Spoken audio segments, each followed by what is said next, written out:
Your trust and your hope kana iri muvanhu makore anopera.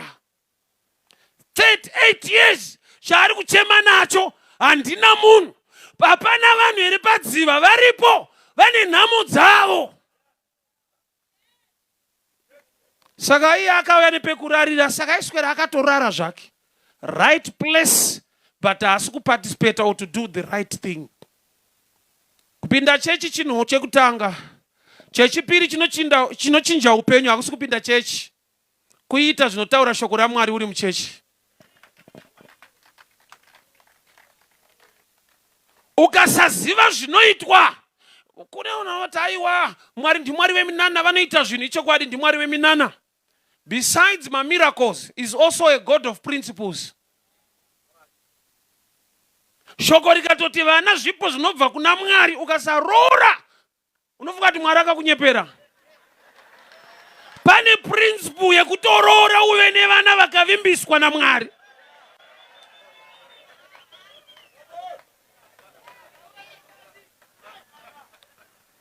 Yawakamirira kuti Mwari vachaita, iwo vakatomirirawo kuti uzive zvekuita. Saka uchinzwa vachiti vanhu vangu vaparara kwete vaSatani. Ndakati vhesi inorwadza kuti Mwari anotobvuma kuti kupararawo but itimu rangu iri. Ichi ndio chikwata changu but chiri pama 1.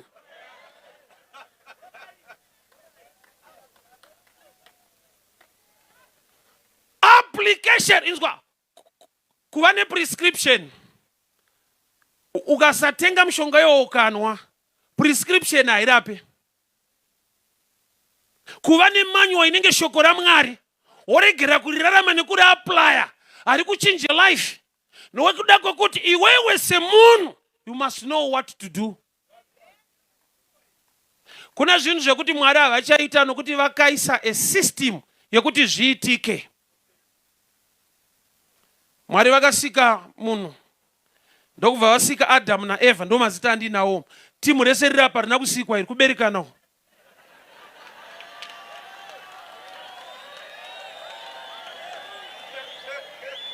Creation ne reproduction zvakasiyana.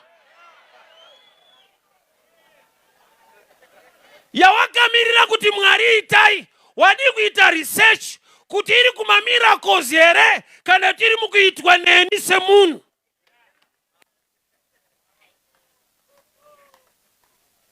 Mwari vasika miti vakaisa shoko, a word of command. A seed to produce after its own kind. Mbeu ichabereka maringe rudzi rwayo. Kurati miti yatanayo iyi haisiriyo yakasikwa, iya a result of reproduction. Iri kubva pa system yezvakasikwa. Pamvura paBetsaida ikabvongodzwa, haupore nekuti yabvongodzwa. Ino unopora nekuti wapinda. Manje yakabvongodzwa hainakidze. Vanhu vanoenda kuchera mvura kutsime kana kudziva, vanomirira mvura itange yasetla so. Because yakabvongodzwa ine marara. But mumarara imomo ndo mavigwa healing than mumvura yakanyatsochena mushemushe. Saka uchanoti rausingade rinenge rine marara rinotoshora ndo rine nyaya dzacho. Rawakada ukatenda rakusvitsa pauri apa, but rinofanira kukubvisa ipapo uchienda mberi ndo rawakati makei. Because rine marara so. Ini kuchikoro ndaivenga ticha irova stereki. Because kana uri mwana mudiki unenge chingoti tungorohwa takamakwa atifarirwe hasi right. Ndakura kudai ndinodemba dai ndakarohwa pamwe zvaita better because life iri stubborn ka. Ukasarohwa kuchikoro future inorova munhu, iwewe wadzimai vako vana unokwadzisa vanhu vakawanda. Unodemba kuti dai vakangondirova mbichana. Isu nekusagona manje. Pakurohwa ipapa pane kuti uimprove uverenge. Waivirikidza mashoti ekupfeka mukatu. Ndaienda ku defensive kwete ku reproduction. Ndakavhara shamu but urova uvhariki. Kana wadofo kana ukapfeka mashoti nhamo inopinda. Kurati ndakava dofo kusvika pa level yekuti ndakatadza kuziva chekugadzirisa. Ndikaenda area isiriyo. Anenge mukomana zve. Arambwa nemusikana kunzi hauna mari, anobva atsvaga mumwe musikana, tsvaga basa. Iwe yarambirwa uri kuiziva here? Hauna mari iwe. Hazvina kunzi hauna rudo. Zvanzi hauna mari, kwete rudo, rudo unaro.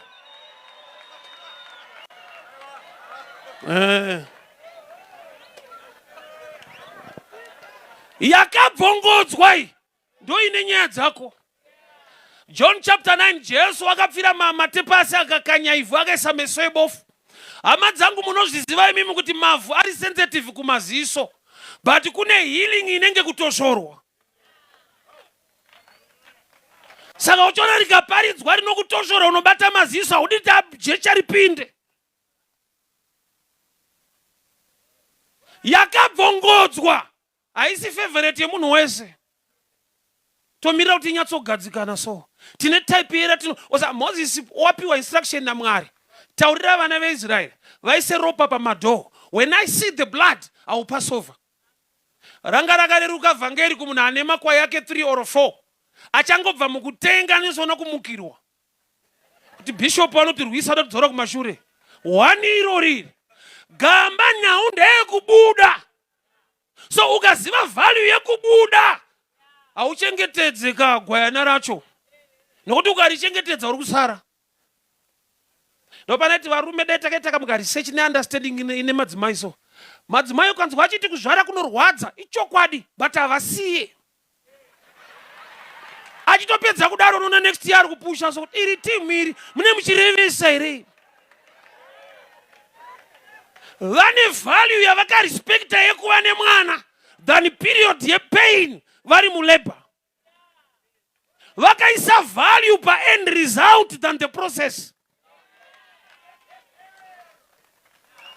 Yakabvongodzwa ndo yako manje. Ndiri kuti kudira usingade dai wamboedza kurida waona. Unoziva Mwari vanonzoziva zviri sensitive kumunhu vanozviziva.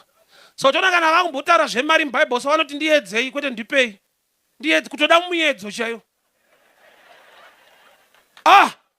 Kutonyorwa vhesi kuti vanhu ava vakapa mari amunonetsana. Musavati ndipei, iti ndiedzei. Ngatitei zvemiedzo pamari ava. Timbopuruvhana kutendeka. Why? Because inyaya inotosvora munhu. Vakuru kana yabvongodzwa, vamwe ya too smart, munomirira kuti isekle. Yeti yakabvongodzwa iyi, yakatakura chawakainga pano. Sa unoramba uchingoti Mwari dai vatirangarira pano, why hausina kupinda mvura haisi kukuitira zvakanaka. Wakanamata ukati Mwari ndipei mujaya anondida, ishe marriage ndirangarewo pa ishe marriage Mwari. Ndokubva yauya yakabvondoka mvura. Hautondinzwa iyo. Yakabvondoka haisi right mvura iyi. But unochengeteka apa. Akuudza kuti apa pore munhu ndiani. You are too smart for that. Oza mukadzi weSamaria chinomupa kunyima Jesu mvura patsime. MaSamaria neMajudha haadyidzane. Iye anotodawo Mesaya, but auya ari ku-wrong side. Anototakamira Mesaya akauya achatiudza chokwadi chese, achitaura naMesaya akauya kuti sinomirira. Why? Because wauya uri wrong side. Yabvondoka mvura yacho auya ari muJudha. Osa pane nguva yekudai Mwari atibatsira. Tine zvatakavenga zvatisina kugamuchira. Zvirizvo zvakatakura ropafadzo yemunhu. Havasi kupora nemvura yakachena vanhu ava. Havasi kupora nemvura iri right. Vanongopora bedzi kana mutumwa auya aibvongodza. Zvino kana makambowira munhu aiva nemhezi, ikabvongodzwa une una makwati emhezi arimo imomo, inosemesa. Kana makambowira ngani maperembudzi ikabvondorwa, une zvaunoona zvaunodai yasetla tanyatsopinda. Season yako ikakwana, unofunga kuti haisiriyo, because inouya yakatakura marara. Vakuru tine evhangeri ratinoda, but iye ane evhangeri raanoda kuti tide, nokuti rake rakatinakira. Osaka kana munhu ari mwana mudiki, anda zvakangonaka-naka so, haakoshese value yekuti zvinopera sei. Sachona medical mishonga inorabiswa vana inotapira, yevakuru inovava kusikumakwa. Kuzikanwa kunzimi kana mukavaviwa muri kutoziva kuti pada kupora munhu. Ava vapfana vakangonzwa zvavava vanorega, havakoshese kupora kwacho. So udiki neukuru hunopa difference pakuremekedza zvinhu. Yakabvongodzwa haifarirwe nemunhu wese. Saka umwe munoita makore akawanda. Why? Because parinoparidzwa kudai unonzwa kuti vanga varova musha, but area idzizi vanotikuvadza. Ngava understand economy yacho, ngavaone nyika yacho mamirira yakaita. So it's not the right season inokunzira zvinhu, but the right understanding in any season. Yakabvongodzwa iyi haisiye munhu wese. Une type inoti ikatarisa kuti kana haisi right, it's not smart, rega itimirire mvura kwayo kana inyatsosetla. Zvino mutumwa anenge adzokera, paanongouya akaibvongodza kudai so, pakuda vanhu vanozvipira kuti tiri kuona zvinosemesa mairi, but ndikapinda upenyu hunochinja.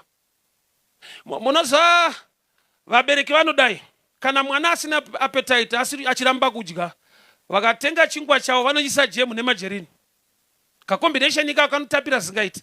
Vari kuitira kuti mufana ave attractwe nechikafu. But mwana manje asina dzinodhonza mushi anokiriya jemu nemajerini odzorera pisi. Purpose ndeyekuti murove chingwa tsano. Saka uchaona kuti dzimwe nguva taapa level yekuti tine ratinoda rinotitapirira, but nyaya ndeyekudya chingwa chinova shoko.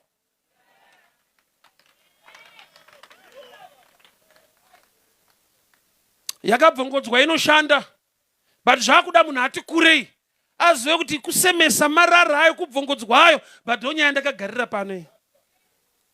Learn to value zvinotaura Mwari nyangwe zvisiri favorite yako, nokuti iye akatendeka. Zvaari kuunza ane chinangwa neupenyu hwako. Ishe handina munhu, ndosaka Jesu auya. So Jesu paanouya haashandise the old process.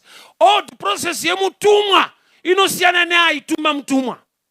So Jesu wauya ari kutaura nemunhu, unoda here ya choice. Ufunga chinonzi choice chiri more powerful.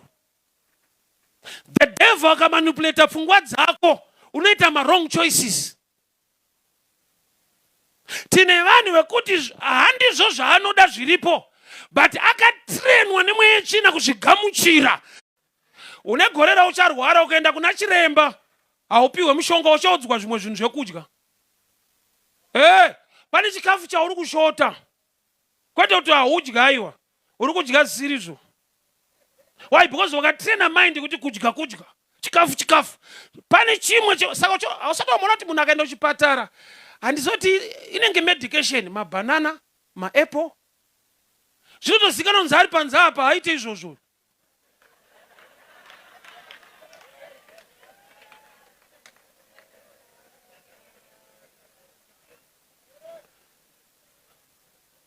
Mutumwa zvaauya haasi kutaura nemunhu, but Jesu paauya ndoyandadira Jesu manje.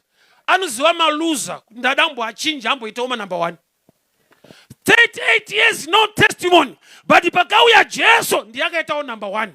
Yandinomudira ndiyo imanje yekuti nyika yakakwandariteka kuti uri ku number 38. Iye akataura newe mushe mukawirirana, unoitawo number 1. Ende Jesu achitoziva kuti type yako nezvekudhaivha mumvura umu zvinokunetsa, saka haunze process yakakuruzisa nguva dzese. Anongoti yako yareruka manje, simuka ufambe. Asi mvunzo wangu uri wekuti unoda here kupora. Indaiti mvunzo uri valid here, munhu auya kuchipatara anotoda kupora. But sei Jesu achibvunza munhu akauya, inyaya yekuti zvawakauya nezvawanga wakuita wauya zvakafanana nekuti haudi. Unouya kuzorarira kuno kwaunoziva kuti ukatorara hazvibude. Kunyika wakabva ukauya muchechi yaKristu, but zvaKristu zvacho hauite. Saka unoda here kuchinja upenyu? Inzwa, yekunamata zvakareruka ndezvekudai so. Learn to practice. Vanotaura chirungu vanoti practice makes perfect. Unoziva kuti kune munhu asingagone kutakura munhu nemota kumupa lift achiuya kuchechi. Kune vanhu vakugona kupa mumwe munhu mota. Gepi racho rakakurisa. Iwe kuti munhu angoti 1 minute ndifone nefoni yako haugone, kune vanhu vakutotengera munhu foni yacho. Gepi reupenyu papo rakakurisa. But handisi kuti tangira ikoko. Practice from small things. Varume chinochinja upenyu mukunamata action than tears.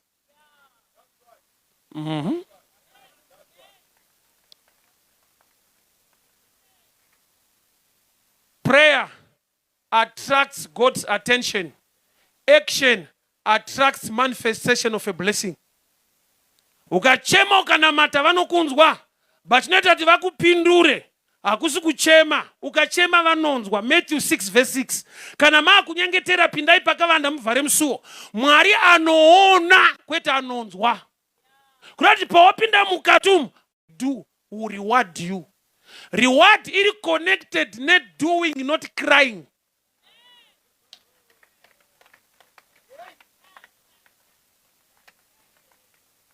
Wachema nguva refu life haisi kuchinja indava. Tarisa ku action side. Baba zviratidzei nokuti munoshamisa, vachakukwenye newe unoshamisa, unzwe.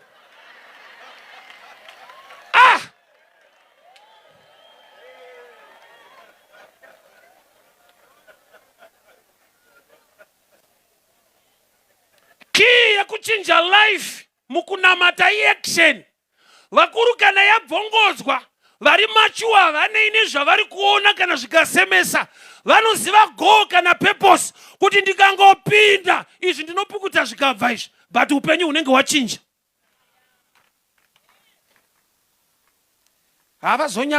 Vazonyanya tichida kunamata so, but dzimwe nyaya vanodzinyanya. Iyeyo adaro ukanzwa kuti abuda chechi ino, kwaanoenda kwacho anotakura bhaibheri raishandisa kunoku. Saini yekuti ndine nharo danorinzwira kuseru. Aiwa, kana pachitivaridzwa risiriro vachivhura irori, kokwawa kuenda wadi kutenga nyowani. Ndinzwe bururu. Unonzwa vanhu vachitaura so. Takaita independence kudhara, but hatisi kubudirira. Takaita independence kudhara, hatisi kubudirira. Ndakati problem English. Independence hazvireve prosperity. Zvinoreva to be independent from the oppressor. Hausisina anokudzvanyirira. Saka pasina anokudzvanyirira, ukava lazy namwe inokudzvanya. Haitye independence. Saka uchiona kwakavakwa majeri ichi takaita independence, isaini yekuti kune type inofanira kutosungwa isi takasununguka.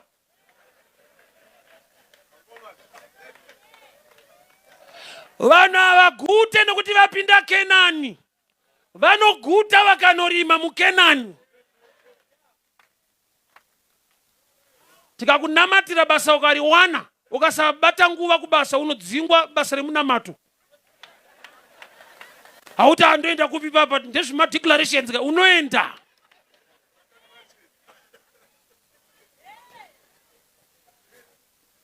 Murau kana kuti principle yepanzvimbo ukaignore, unoita 38 years. Handina anondiwisira. Une munhu wawakatomirirawo zvako. Ndiye achazodai pamwe pachauya anozodai panouya anozodai. Vanhu vane nyaya dzavo. The blind, the lame, vane nyaya dzavo, vane maissues. Imagine kuti bofu rangonzwa kuti mutumwa auya arione rinoita makore mangani riripo. Asinganzwe mvura painobvongonzwa hazvinzwe. Saka kune type yanga iri disadvantage. Nyika iri stubborn ukashaya Jesu. Kune dzimwe nyaya dzauri disadvantaged kudhara, kwete by choice. Because vanoroora kana chichaga akati nakei, wegotozati atoma wanako. Akomana chavanenge vanototarisa face futi. Yochiti but chikuru moyo, havatarise moyo, havana x-ray ka. Moyo wanoona kupiyo. Kanenge karafu bandatu bate ingwe yandiri kuya naiso. Aone mBible mune mwe mudhara akazoita madhiri aonata mwana wangu aroorwa. Jacob auya pamba. Jacob akasarudza munin'ina mukoma aripo. Hana basa neeji unosara uri mukuru. Baba ndokubva vaona kuti mwana wangu muombe uyu pakudiwa madhiri kukangovira chete. Anororeka usiku. Feya masikati atorwa. Labani akazvironga manheru.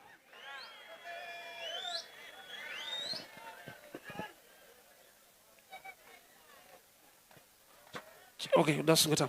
Church ndinzwei. Mvura yakabvongodzwa haisi favorite yemunhu wese.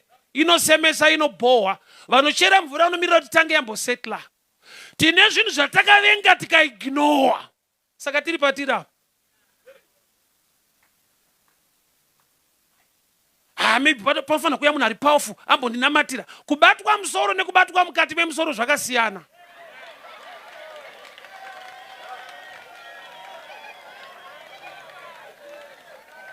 Iwe, munhu nchaiye paanotoberekwa 1 anotanga abuda musoro. Sign yekuti panyika pauyo usati wafamba funga unofambiswa nevanhu. Vanokupinza bhizi uchingompeya. Paruda brain panyika pauya.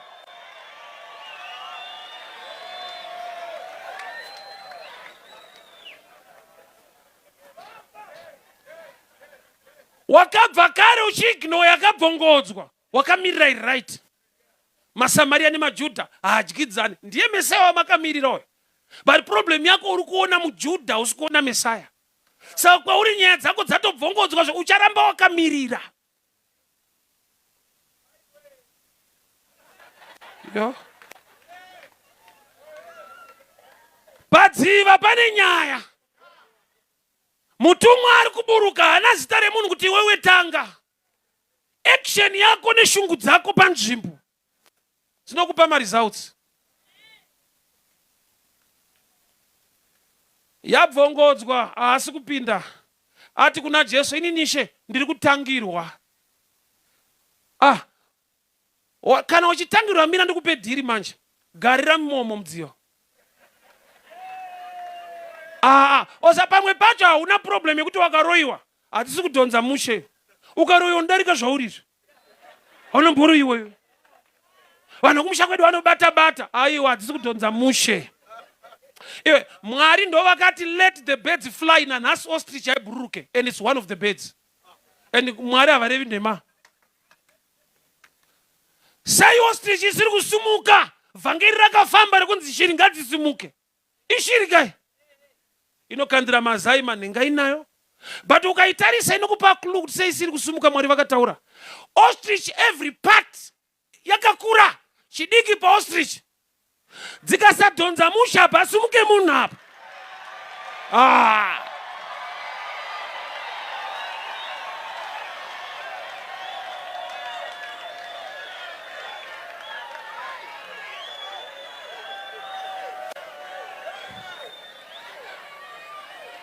Dziva iri harina mafavorites.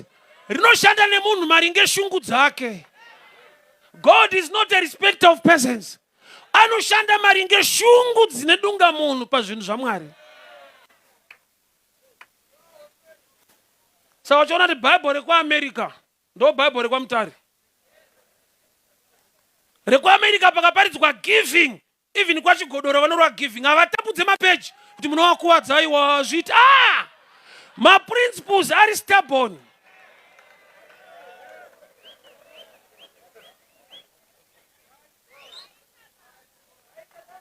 Ikabvongodzwa unopinda here kana unomirira kuti ite zviri right. Une type yevhangeri raunoda so. I remember ndichiparidza parank one day kunonzi kuwadzana. Ndakashedzera kuti mbavha dzipinde ushe hwaMwari dziri mukomana aini wadora pasaidi pangu akati vataurire vari kutibira. Zvipfeva zvipinde ushe hwaMwari zvikanzi vaudze vanoti pazvirwere. Kuzoti nevanodhakwa zvanzi wakutivhara manje. Ikabvongodzwa hauri gamuchire but ndiro.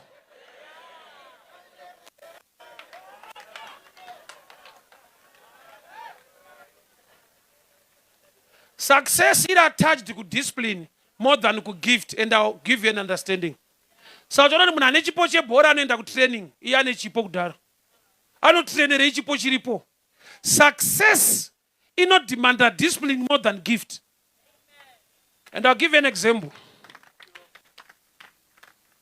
So, aitungamira Israel kuhondo. 1 Chronicles 12:2. Inoti Saul was a Benjamite. Nehama dzake. They were gifted in throwing stones, either with right or left. Vaiva nechipo chekukanda matombo. Rudzi rwaBenjamin, hama dzaSaul, first king of Israel. But akakundikana kure aGoriati are gifted. Pakatozouya David asina chipo ichocho. Talent is not enough. So chona team yebhora ine ng'anga. Vanosati vakomana vane zvipo but mboenda ikwaSecurity nzvo zvinofamba seya.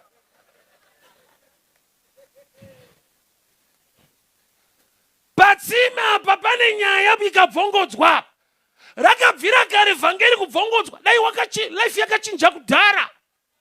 Osa kune mwe nhamo ine munhu yekuti naMwari wacho anovhunduka kuti nanhasi. Why? Because zvinochinja upenyu zvakatouya. Mikana ikauya, Bible rangu rinoti time and chance are given to all. But knowing the time and your chance, it's not easy.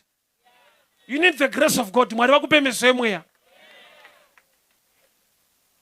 Nori mukana wa Joseph wekurangarirwa wakatouya achiri kujeri, vamwe vasungwa pavakarota, akarapandura hope dzevanhu vasingabhadhari. Ndo vakanotaura zita rake kuna mambo kuti zvigobhadhara. Saka mukana wako wakauya, but wakati ava vana nebasa resa. Uza kune murume akanamatirwa katu naJesu wamasimba ose. Lazaro akangonzi come out, akauya. Pana aiva bofu akanamatirwa zvanzi uri kuonei vanhu kunge miti. Ndokubva anamatirwa futi. Haasi kunamatirwa upofu, maonero. Nokuti anoona vanhu semiti, akanzi enda unotema miti, anotanga newe. Ko rumwe muti wacho ka.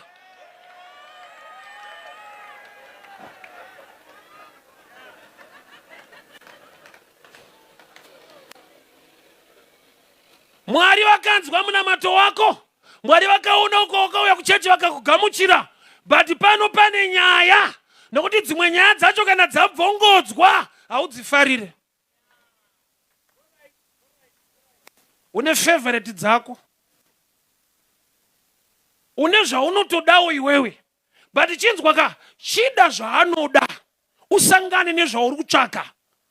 Saka uchiona pana John chapter 2 waini yakashota pamuchato. Jesu haana kuti kuvanhu tsvagai waini, akatutai mvura. Vatuta mvura vakapa mukuru wemutambo ikava waini. Waini yako ikavigwa kumvura, hauchere mvura iyo. Because hazvipindirani. Unoti dai taivapo pakana waini yapera, Jesu oti tutai mvura. Taimukwenya kuti ishe pamwe munonzwisisa. Hapana kushota mvura. Porodiwa waini now. Dzimwe nguva rinenge haripindirani nesituation yako so, karinotokurwisa. Endakazvoda vhangeri rinokurwira kazhinji, ndora unorwa naro. Mozisi aberekwa kuti achiburitsa vanhu, ndochinangwa chaaberekerwa muEgypt. Aburitse hama dzake munhamo. Chitarisa zvakaitika. Hama ndo dzakatanga kudzinga Mozisi muEgypt. Akatanga kubuda muEgypt, havasi vana veIsraeri. Ndi Mozisi. Anzi wakauraya muIjipita, tinokutengesa. Mozisi akatiza vanhu are supposed to help. Why? Because sometimes zvinokubatsira haisi favorite. Handizvo zvauri kutsvaga. Imagine wavharwa mari dzako kunyika, wauya kuchechi, raparidzwa kuti Mwari anosimudza marombe, upenyu hwako hunochinja. Unoziva kuti kwandauya ndiko ka. Nokuti uku ndakabirwa mari dzangu. Rapedza kurohwa iro ronzi chiuya ine mari yamuinayo. Unoziva kuti vakundipedzisa. Unoziva kuti vanhu ava tsitsi chaidzo havana. Kutopoterawo kuno kusokuti zviite zviri nani, but shoma iyo yakutoenda. Ikabvongodzwa, you resist. Makore adhonza hazvireva kuti hausi padziva. Type yemvura yacho haisi favorite. Rawakavenga ndorine nyaya dzacho. Rausingafarire ndorakatofanira manje. Mwari ndibatsirei, ndigamuchire nyaya dzandinonorwa nadzo. Jacob nemutumwa usiku hwese yaiva fight. Zuva rabuda ndo paakabata mutumwa. Handikusiyei kusvika mandiropafadza. Saka fight yanga iri yei. Kana uziva kuti tinokomborera mbondihedherei usiku hwese. Bhaibheri rangu rinoti they wrestled. Kurati mutumwa akadzokera kudenga akanoudza Mwari kuti panyika panorohwa munhu. Mutumwa akatoenda wane zviviri zvitatu zvibhagera zvaakanzonzwa kuti tiri vekudenga yedu pati panyika pari kurohwa munhu. Fight usiku hwese. Zuva raakubuda ndo paanoti handikusiyei kusvika mandiropafadza. Kurati munhu akashayiwa chiedza, akashayiwa light, akashayiwa revelation, anofighta blessing. Denga parinokurwira unofunga tokurwisa. Iye akomborerwa nemutumwa. Chaakabva achiita ipapo haana kubva aine zvinhu zvaakatakura paakanzi you are now blessed. Bhaibheri rinoti akabva ipapo achikamhina achitadza kufamba. Unokomborerwa zvokuti unopisa tsitsi. Imagine mhuri yese iri the side of river Jacob achisvika kumhuri yake kana adzimai vakabvunza kuti naiteti Jacob ko indava kuti ayo takomborerwa. Unoziva kukomborerwa kwacho unoda kutotsanangura zvakasimba. Bozi anenge mapro. Saka uchiona vekunyika vanokunzwira tsitsi. Kana yangu vekutoropafadzwa kwako rikashumirwa rinokuropafadza, nyika inenge inokunzwira tsitsi. Kuti vakukuvadzwa manje. Nazonzwa mumwe achiti kuenda kuchechi kupfumisa pastor. Ndikati kana uchipfumisa pastor, imbomira kumupfumisa imbozvibvumisa kweunozvimakirei. Hauna kupfuma kayo. Handi unopfumisa mufundisi, chimbomira imbozvitanga iwewe. Wega saka haurisi kurevesa. Unopeterwa mari yako, unoitwa murombo, asi wakauya uri mene. Iwe imboita research mbichana so. Mavhu akaiswa meso ebofu, rikanzenda unogeza kuruzisilomu. Usafungidzira kuti kaactivity kanonakidza. Wese ari muroad, ane vanhu vakatosangana nawo. Vakabvunza kuti ko ndiani akudai? Oti Jesu weNazareta. Unenge unoenda kucounseling kuti unomziva mushere Jesu. Haana utsinye kusvika level iyo iyi.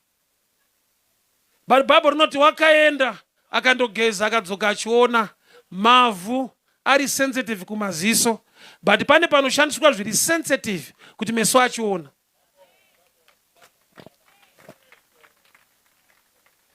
Abraham paanonzi naMwari uya kugomo nemwana wako ndipese chibayiro. He was a great secret keeper, that's why he was successful.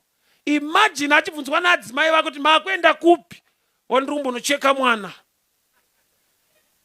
Onza 9 months munodzienda muchipenga nechechi. Labor unoiziva iri mudare. Kungocheka zvako. Naiye mwana akabvunza baba, moto ndauona banga riripo. Chibayiro chiripi? Haana kunzi chiri kutaura ndicho. Aiza chinotiza. He was a great secret keeper. Unoti aimbata mfana yeyu. Iyo chakaita kuti atokwidzawo gomo anga asina kuudzwa nyaya yacho cheshe. Sadzimwe nguva nekuda kwemazera panoda kutombowanzirwa. Kusvika akura akugona kuzvigamuchira kuti yakabvongodzwa hayo ine marara hayo, but apa ndosimuka. Ndikaignowe ine marara ikasetla zvakanaka, makore anenge achiwanda ndiri pano. Hakuna munhu anonakidzwa nediscipline, but munhu wese anoda kuva successful, but success iri attached kudiscipline. Zvakanaka zvaunoda kuachieve mulife zvinoda kadedication kuva attached kudiscipline, kurambidzwa zvimwe zvinhu zvaunoda. Imagine kuti vanhu vakaluza garden nekudya mugarden. Kushaya discipline kwekuti vandidya yese siyai uyu, vasati vapedza yese vari kuda iwoyo. Ndopana anoti munhu iproblem. Wakarora akabvisira mari, havana kana 3 years atone small house. Tsano wakatenderwa muti ndeuyu.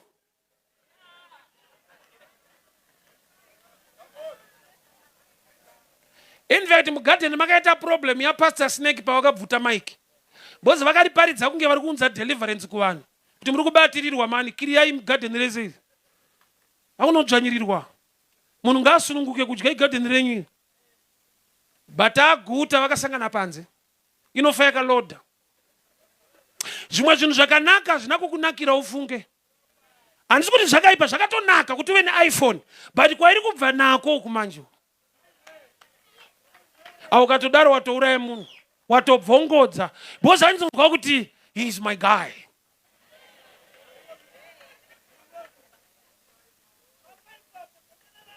Indakati chinhu chiri more dangerous mazuva ano hakusi kuvengwa, kudiwa. Mamwe maBP ane vanhu inyaya vanhu vanodanana nawo kwete wakavamaka, vavanotodanana nawo.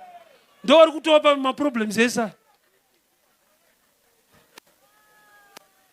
Ukangonzwa inda ichikuruma mushetu, ndo iri mukati ende iri kudzirwa newe. Haurumwe nekure. Kudiwa kuri more dangerous. Unodiwa zvekuti unopedzisira wane problem nekudiwa. Izvo zvanzi ndisendere data, atone stress izvezvi. Kudiwa zvekuti unopedzisira wane problem.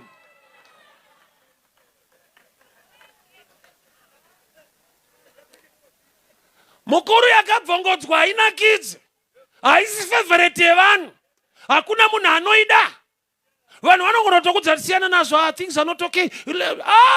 Bururu kana chiri chaMwari chinhu ichi chinogona kusanakidza vanhu. But ndinoziva kuti ndikachiita mukutendeka kwake pane blessing iripo apo. Ndaimbogara nagogo wangu kudomboshava kumusha. Vaiti vakarwara vaitaura statement raindinetsa. Vaiti dai ndikanopiwa majekiseni. Kwete kubayiwa, kupiwa. Ati muchemberi anotoshuwira kubayiwa kwacho. Ndikazodiscover kuti aiwa kukura kwavaudza kuti hakusisiri kubayiwa kurapwa. Vana vadiki vanobayiwa, vakuru vanorapwa nejekiseni racho. Sachona kuna anotorida. Zvava nemhiripirika. Mhiripiri kuvana vadiki inovava, kwakuru inonaka. Sachona vanotetai kutenga chaiko. Anonzwa kuti ndikaishaya zviite mushe. Kana munhu amachuwa, akuziva shoko raMwari nekutendeka kwaMwari, yakabvongodzwa yainoipinda. Aya makore awadhonza zvino kuti haisi kubvongodzwa. Ikabvongodzwa unoona sekunge hausi kuitirwa favor.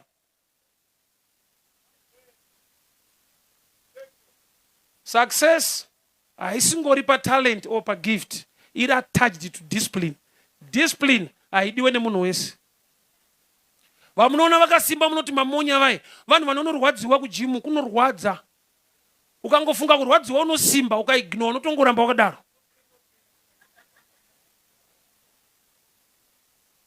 Hazvinakidze, but ndo mune product yauri kutsvaga yacho. Dai Mwari atiwanira nyasha. Makore atagara muchechi anofanira kusvika paanokurwadza kuti batinda. Iyo rinoti kudii Bible? Mwari unosumudza marombe kubva muguruva. Samubvunzo ndokuti asi unorema kana. Warema zvokuti Mwari akukutadza. But andakadiscover anosumudza marombe kubva muguruva, but ijutire rombe kuzunza guruva racho. Ndokuti kwauri kuenda kwacho haridiwe. Wabviswa kuguruva, hauna kubviswa guruva. So kubvisa guruva idiscipline, kubvisa zvisingadiwe ikoko.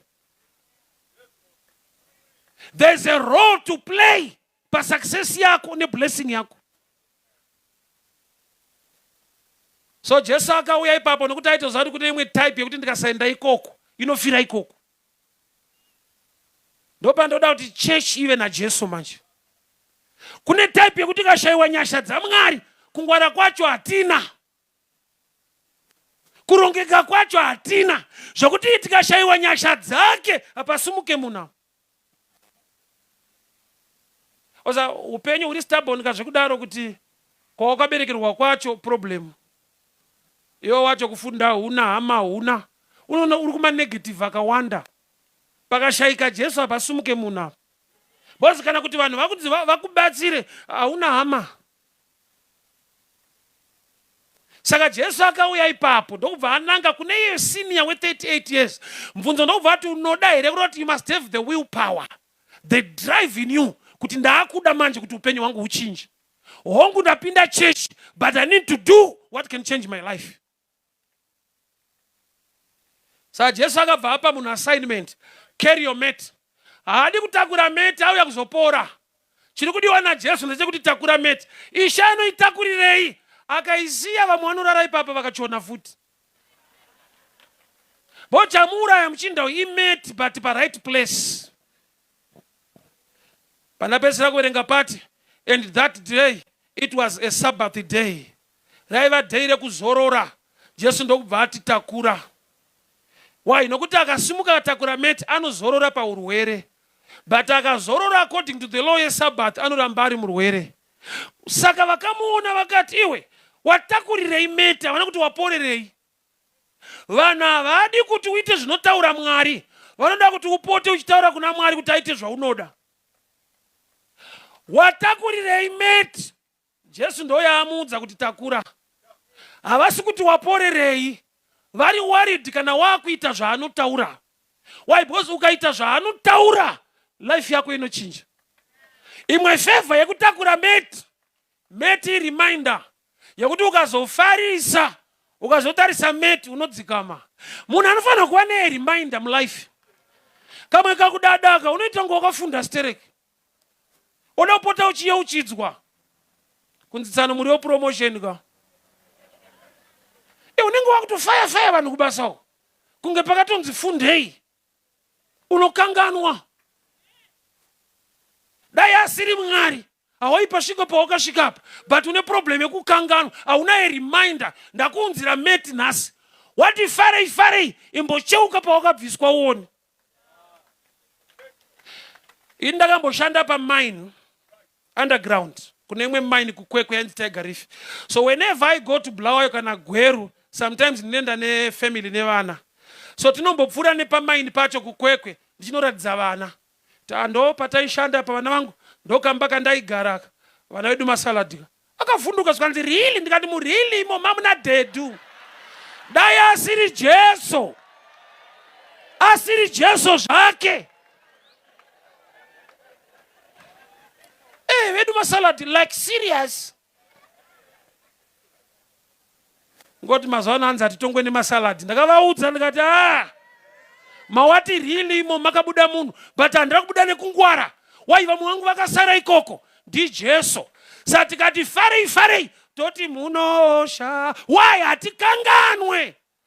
Nokuti vanhu vanoda kuti usiye meti vada kuuraya kutenda kwako kuti ukanganwe Mwari.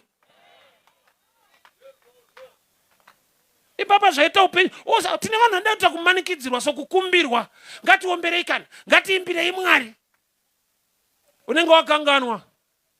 David wakajaivha adzimai vakabatikana. Akati nzwa dia ndiri kupesana nebhiti ndiri kuzviziva. But inini handisi kutamba zviri kuridzwa. Ndarangarira Mwari kwaakandibvisa. Saka handifanane nevanhu vandakaona pano. Izvi tine mawiro atakaita.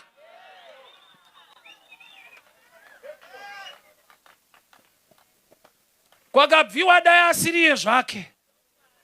Taikuuya sei? Dai asiriye Jesu. Marriage hayaita. Sign yekuti yanga isingaita dai asiri Jesu. Anoona mukanetsana. Hausi type yangu but machembera mesi. Wrong type imomo. Asatambokuudza asi. Tane ndakaita mistake. Unofira mistake imomo 40 years na mistake wako. Liyanga asingadiwe. Asina runako saRachel. Ndiye akatanga kupinda marriage 7 years. Ari mu marriage Rachel asati auya. Zvokutoti wacho akanaka aibvunza akati shatei kuti dziri sei dzimba asikana. Unotora manotes kutype isiriyo. Bvunza varefu vemuJeriko. Varefu vakaona Jesu. Mupfupa akaonekwa akahosta hosting team zakeyo.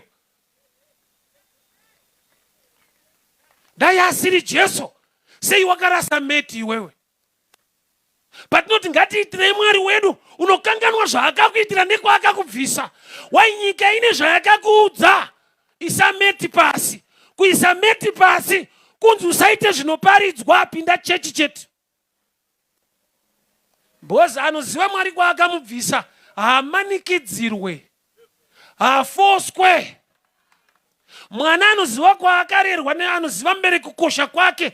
Haamirire crusade kuti nzendai kumusha kani. Rangarirai vabereki. tineve kutoti tikasaparidza ahende antanga akangouzvizvaraika anoziva kwaakabviswa asingakanganwe hapushwe. It becomes a lifestyle to serve God. Why? Because he saved you. Usaisa mate. Carry your mate. Takura nowe yako. Why? Nokuti mukuitakura zvinofadza iye. Hapana pauchadzokera kuita murwere iwe wakasumudza mate. But ukaidzorera pasi ndaona wakudzokera futi. Dai Mwari atiwanira nyasha manirani. You know yourself very well. Makore mangani pa church yarambire ikuchinja iyo ukaona inzwa murume ari paBethsaida 38 years asikuita but zvaita kune vamwe saka aiti ndaitangira kuti panotoshanda but asikushandira iwewe. Ukanzwa muchechi muchitopiwa matestimony isaini yekuti Mwari wacho ari kutomboita nevamwe muno kungoti newe hasati. Sachiita research kuti koini Mwari anondimakirei ingandopinda pano one. Kupinda chino one kuita zvawakainga is another thing. Blessing hainei nekuti wauya bvunza Peter. Vamwe vadzidzi pakabatwa Jesu Getsemani vakatiza, so Peter akasara akatevera. So ndaita pfungwa yekuti asi Peter is very strong, ndovatende vatoda havarege Ishe vachienda ivo varipo. Ozoona vakumberi akunzwi mumwe wacho obva aramba ka 3 anoteera kunorambira ikoko. Kuchecha anouya kuzoramba zviri kutaurwa chete.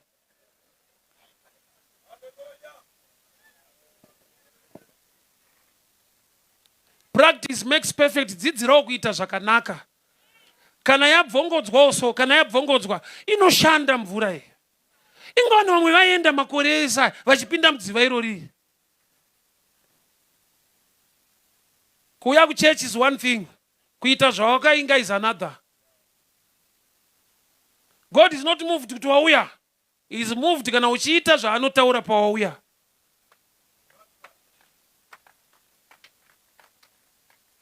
Prayer is magic yekuti Mwari vaite zvinhu.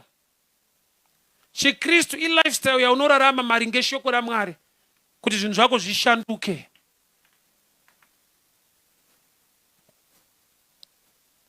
I'm sure my time is done, but message yandakunzira nhasi ndeyekuti wakauya padziva makore afamba. Wakauya padziva makore afamba. Kokuita zvinodiwa padziva. Chimbobvisa maonero ako utende zvazviri kuti nyangwe yabvongodzwa haisi nyaya yemaonero angu, inyaya yekuziva kuti yabvongodzerwei. I must dive into the pool. Learn to participate. Pindawo mune zvinoitwa mukereke yaJehovha. Uone kuti anokusiya here.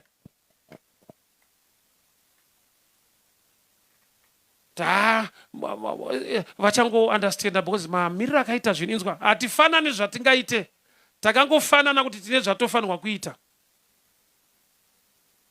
Hatina kufanana mawaniro nezvinhu zvatingaitire Mwari. Chatangangofanana indakarerwa nevabereki vaenda kuZayoja. Vaendiudza vachiti so, mwanangu pano pariitwa mapledges, iwe haushande. Holiday ikakwana usarega chechi chihaya caretaker nokuti pada kubviswa sora pano. Every holiday ndakatoziva kuti Mwari anamatwa nesimba rako kai. Homwe kana isiko simba riripo. Tine zvinhu zvekuti vanhu vari kuti I believe God for this, dai Mwari andipa basa. Yeti kusevha Mwari kwacho hakupo and aine excuse. Zvakaoma mari hapana, but pane zvaunofanirwa kuita with your time, with your sweat in serving God. Anonamatwa nesimba rako. Imwe blessing haisi mukunamatirwa iri mukurongedza macheya. Luke 17 verse 11. Bible rinoti kudi varume vemapere mbudzi pavakati mwanakomana waDhavhidhi nzwirei havana kunzi receive your healing. Vakanzi endai munozviratidza. Pavakateerera shoko rekutumika vari munzira vakapora pasina kutaurwa kunzi you are healed. Chimwe chawakamirira chiri mune yakabvongodzwa kana wakuita havana kupora kunzi you are healed, receive your healing. Endai kutumika. Mwari ndirangarirei, imi munoshamisa, tumika. Unazara kuti Joseph anga nechiroto chekuita mambo kuEgypt, but anga sina mari transport. Akaenda sei? Dhera akatumwa. Akaendesera chingwa vakoma. Nyangwe vakaita zvavakamuita, but chakamupa kusumuka kubva pamba, kutumika. Imwe destiny yako yakavigwa mukutumika nekuita. Manje handizoka calling kaunosensa so. Saka utumike nokuti nzwa David was already anointed paakatumwa nechingwa kunoona hondo dzevakoma nababa wake. Anga atori already anointed by Samuel, but aitotumika nezodzo. Iwe wakutoda protocol, basa racho usati waita futi. Aiendesera chingwa vakoma, ndosaka akazouraya Goliath. Hauende uchiti ndiri kunouraya Goliath, ibonus kana uri type inotumika. Jesu waunoda paakauya panyika anga atotumwa nababa wake, iwe namudhara wako haufa.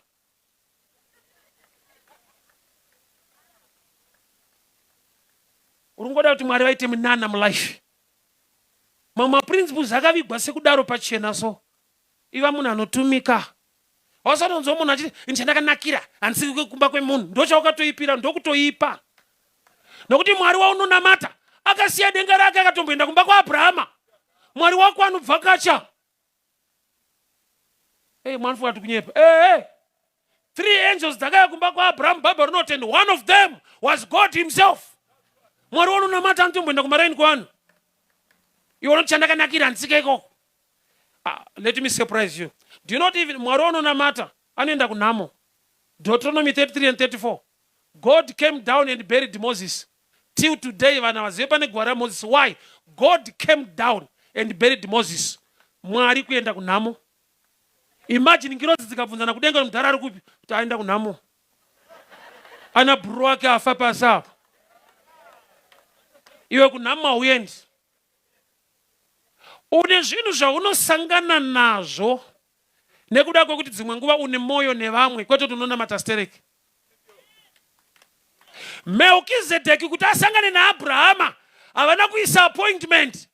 Abrahama anga atevera Loti apambwa kunobatsira Loti hondo dzake. Achibva ikoko ndopanosangana nemutumwa waJehovha. Kune zvinhu zvakanzi naMwari unosangana nazvo kana uine moyo nevamwe, kwete kuti kana uchitsanya stereki. Unofira mupureya ukaita zvekutamba. Ukasatumika, ukasaziva. Kune vanhu vekuti the way you participate in the things of God ndo answer even pahealth yako. Iwe ukangodzwa formula yekuti kana uchirwara unonamatirwa, receive your healing.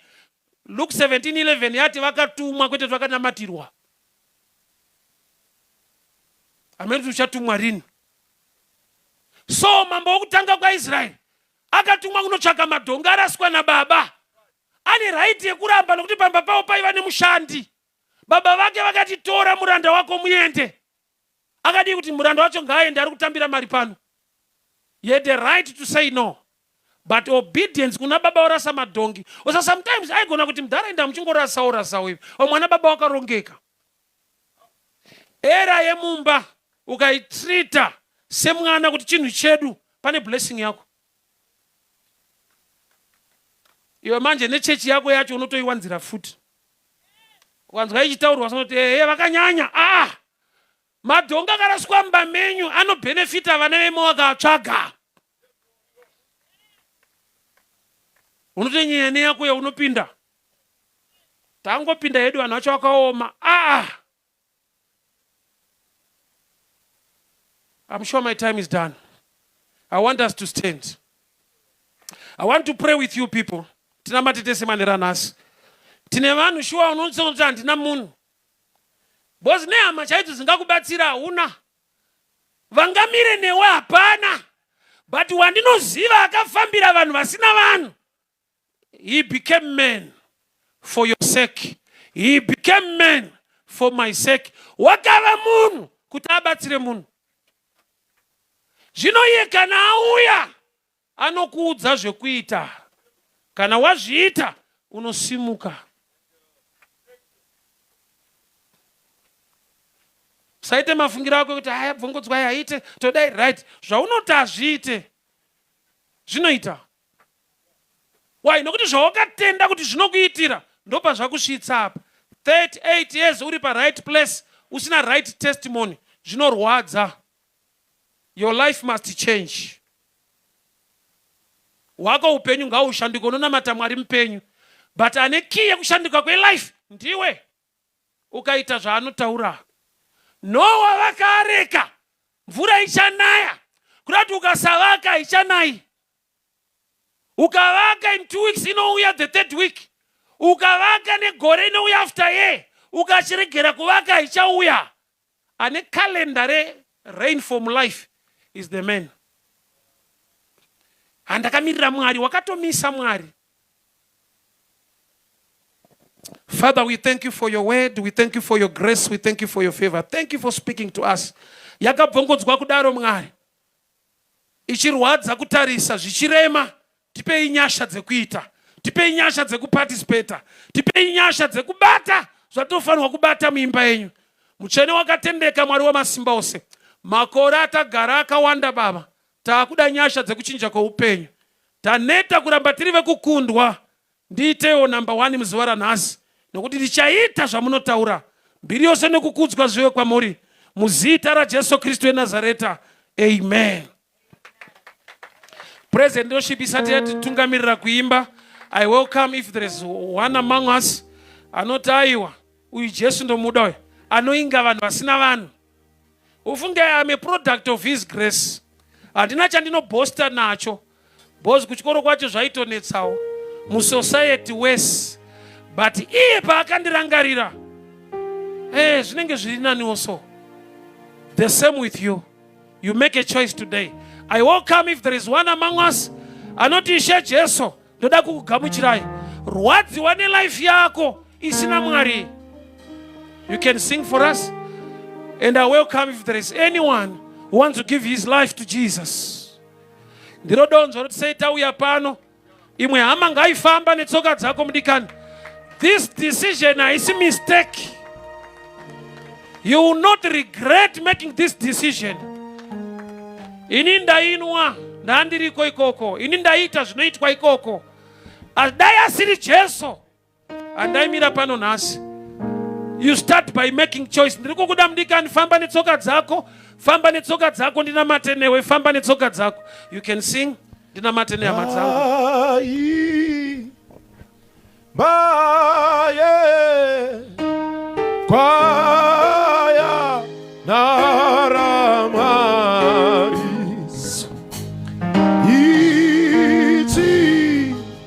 itiripo jimbo yokupinda pinda